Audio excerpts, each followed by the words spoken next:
মৰমৰ ছাত্ৰ ছাত্ৰীসকলক স্বাগতম জনাইছো এবিসি কোচিং সেন্টাৰলৈ। আজি মোৰ এডুকেশনৰ চতুৰ্থ ক্লাছ হয় আৰু তোমালোকে যিবিলাকে নতুন আহিছা তোমালোকে ইয়াৰ মই আগতে তিনিটা ক্লাছ কৰিছো এই ক্লাছৰ তোমালোকে চাই লবা আৰু তোমালোকে যদি ক্লাছৰ ভালকে নোচোৱা তোমালোকে ভালকে বুজিব নোৱাৰিবা। ঠিক আছে, আজি আমি আৰম্ভ কৰো।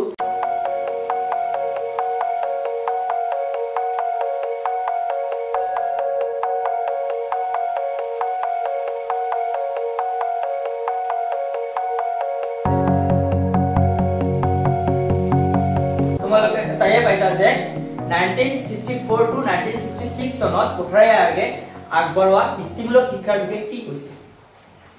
তে মাধ্যমিক শিক্ষাৰ বৃত্তিমুখী অৰ্থ হ'ল যে আত্মনিয়োগৰ ব্যৱস্থা কৰাৰ লগতে চাহিদা আৰু দক্ষ থকা মানৱ শক্তিৰ মাজত থকা কি অপসমাজন নোহোৱা কৰা। ইয়াৰ উপৰিও যিবিলাক কোনো ধৰণৰ আগ্ৰহ আৰু উদ্দেশ্য নোহোৱাকৈ যিবিলাক শিক্ষাৰ্থী উচ্চ মাধ্যমিক শিক্ষা গ্ৰহণ কৰে সেই সকল শিক্ষাৰ্থীয়ে অন্য এটা উপায় লৈ নিয়া। যেনেকুৱা ধৰা তোমালোকে ইয়াতে তোমালোকে উচ্চ মাধ্যমিক শিক্ষা পঢ়ি আছা নে নাই, তোমালোকে ধৰি লোৱা তোমালোকে ইয়াত যিবিলাক আছা সবে কিন্তু তোমালোকে যে উচ্চ মাধ্যমিক শিক্ষা কমপ্লিট কৰি পিনে বা তোমালোকে ডিগ্ৰী কমপ্লিট কৰি পিনে সকলোৱে জব নোপোৱা। কিছুমানে পাবা কিছুমানে নোৱাৰিব। যিবিলাকে নোৱাৰিব সেইবিলাকে কি কৰিব? তাৰ কাৰণে কি কৰিছে যে এই বৃত্তিমূলক শিক্ষাৰ লক্ষ্য বা উদ্দেশ্য হৈছে যে শিক্ষাৰ্থীসকলক এক নিৰ্দিষ্ট পেছালৈ প্ৰস্তুত কৰি তোলা। এক নিৰ্দিষ্ট পেছালৈ প্ৰস্তুত কৰি তোলা। যেনেকুৱা আমাৰ বিদ্যালয়বিলাক বৰ্তমান প্ৰাইভেটত বেছি দেখিবলৈ পোৱা যায়, কিন্তু চৰকাৰী বিদ্যালয়বিলাকত বেছিকে এইবিলাক দেখিব পোৱা নাযায়। বেছিকে আমাৰ অসমত বেছিকে বৃত্তিমূলক শিক্ষাৰ ওপৰত বেছি ডেভেলপ হোৱা নাই। ধৰি লোৱা যে বৰ্তমান ক্লাছ আৰু বৃত্তিমূলক শিক্ষাটো কিহৰ ওপৰত বেছি কিহৰ পৰা কিহলৈ দিছে? ক্লাছ 8ৰ পৰা 12 লৈ দিছে। যেনেকুৱা তোমাৰ উচ্চ মাধ্যমিক শিক্ষালৈ যেতিয়া তোমালোকে পঢ়ি আছা ইয়াৰ ওপৰত বেছি গুৰুত্ব দিব দিছে। এই তোমালোকে যেতিয়া কমপ্লিট কৰিবা উচ্চ মাধ্যমিক শিক্ষা তোমালোকে যাতে জব না পালে তোমালোকে বহি নাথাকা। তোমালোকে বহি নাথাকা কিবা এটা কৰ্মসংস্থানত তোমালোকে কাম কৰি জীৱন নিৰ্বাহ কৰিব পাৰা। যেনেকুৱা স্কুলবিলাকত কি কৰিব লাগে? যেনেকুৱা স্কুলবিলাকত কৰিব লাগে তোমালোকৰ সিলাই মেচিন, যেনেকুৱা ছোৱালীবিলাকৰ সিলাই মেচিন, যেনেকৈ ল'ৰাবিলাকৰ বাঁহবেতৰ কাম, যেনেকুৱা আৰু ভোকেশনাল এডুকেশ্যন যিবিলাকৰ আছে তোমাৰ মেকানিকেল, সেইবিলাক বস্তু আমি যদি শিক্ষা বিদ্যালয়ত যদি আমি সেইবিলাক কাৰিকৰী শিক্ষা দিওঁ তেতিয়াহ'লে কি হ'ব? সেই শিক্ষাৰ্থীসকলে যদিও জব নাপায় ইহঁতে কি কৰিব? সেইবিলাক কামত জীৱন নিৰ্বাহ কৰিব পাৰিব। ঠিক আছে, আৰু নেক্সট কোৱেশ্চনটো আমি পঢ়িম যে কৰ্ম অভিজ্ঞতা। তোমালোকে চাই পাইছা কৰ্ম অভিজ্ঞতা। কৰ্ম অভিজ্ঞতা মই কোঠাৰী আয়োগৰ যে গুৰুত্ব বা লক্ষ্যবিলাকৰ বিষয়ে মই এটা কৈছো যে শিক্ষা আৰু উৎপাদনমুখিতা। উৎপাদনমুখিতা হলে উৎপাদন যেতিয়া আমি কোনো এটা বস্তু তৈয়াৰ কৰিম বা উৎপাদন কৰিম তেতিয়াহ'লে কি কৰিব লাগিব? আমাৰ কৰ্ম অভিজ্ঞতা থাকিব লাগিব। সেই বস্তুটোৰ বিষয়ে আমি জানিব লাগিব, তেতিয়াহে আমি সেই বস্তুটো কৰিব পাৰিম। যেনেকুৱা আমি কিবা এটা বস্তু আমি কিতাপত পঢ়িলো, পাঠ্যক্ৰমত বস্তুখিনি জানিলো, জনাৰ পিছত আমি যেতিয়া প্ৰেক্টিকেলি বস্তুখিনি কৰিম তেতিয়া কিন্তু আমি কৰিব নোৱাৰিম। আমাৰ অভিজ্ঞতা লাগিব, তেতিয়াহে বস্তুখিনি আমি কৰিব পাৰিম। যেনেকুৱা যিবিলাকে মোবাইল কেতিয়াও ইউজে কৰা নাই সেইবিলাক মানুহে যেতিয়া নতুন এটা মোবাইল ইউজ কৰিব তেতিয়া কিন্তু সেই বস্তুবিলাক কিন্তু ভালকে নুবুজিব। যেনেকুৱা কোনোবা এখন আমি যদি ক'ৰবাত যদি ঘূৰিব যাওঁ তেতিয়াহ'লে আমি এনে গুগলত বা এনে যদি আমি কিতাপত চাওঁ বস্তুটো এনেকুৱা ইমান ধুনীয়া, তাতে গ'লে প্ৰেক্টিকেলি গ'লে বস্তুখিনি আমি বুজিব পাৰিম যে তাতে কেনেকুৱা বস্তু, পৰিৱেশটো তাতে কেনেকুৱা। গতিকে আমাৰ অভিজ্ঞতাৰ ওপৰত আমাৰ এটা দক্ষতা হ'ব। গতিকে কোঠাৰী আয়োগৰ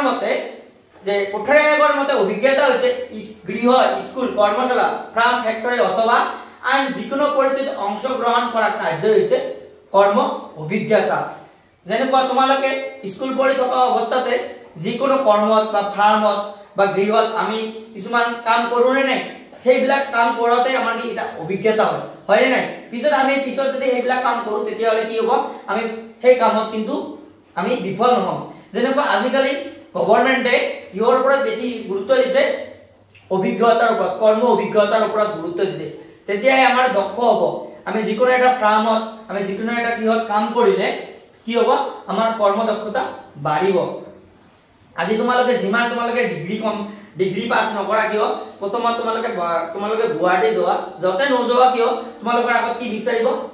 তোমালোকৰ এক্সপেৰিয়েন্স কিমান আছে কৰ্ম অভিজ্ঞতা কিমান আছে সেইখিনি আগত বিচাৰিব তাৰ পিছত তোমালোকক জোৰ দিও তোমালোকে যিমানে ভাল ৰিজাল্ট নকৰা কিয় বৰ্তমান কিহৰ ওপৰত মই আগতে কৈছো আগৰ ক্লাছ বিলাকতো কৈছো স্কুলৰ ওপৰত বেছি গুৰুত্ব দিব লাগে ঠিক আছে এতিয়া আমি 3 নম্বৰ কোৱেশ্চনটো জানিম তোমালোকে চাইয়ে পাইছা কি 10 + 2 + 3 কি বুজাইছে বা কি বুজাইছে চোৱা আগতে আগৰ যেতিয়া শিক্ষা গাঁথনিটো আছিল হেতু ব্লেক আছিল এতিয়া যেটো আছে হেতু ব্লেক আছে মই কম যে লাহে লাহে কম যে আগৰ যেটো শিক্ষা গাঁথনি আছিল কিমান এটো কিন্তু কোঠাৰে আগে এই গাঁথনিটো আগবঢ়াইছে যে 10 + 2 + 3 এটো কি সূত্ৰটো কি এতিয়া জানিম জাতীয় শিক্ষাৰ বিকাশৰ বাবে কোঠাৰে আগে কি কৰিছে কোঠাৰে আগে 10 + 2 + 3 এই গাঁথনিটো কি কৰিছে গঠন কৰিছে এই গাঁথনিটো গঠন কৰিছে সমগ্ৰ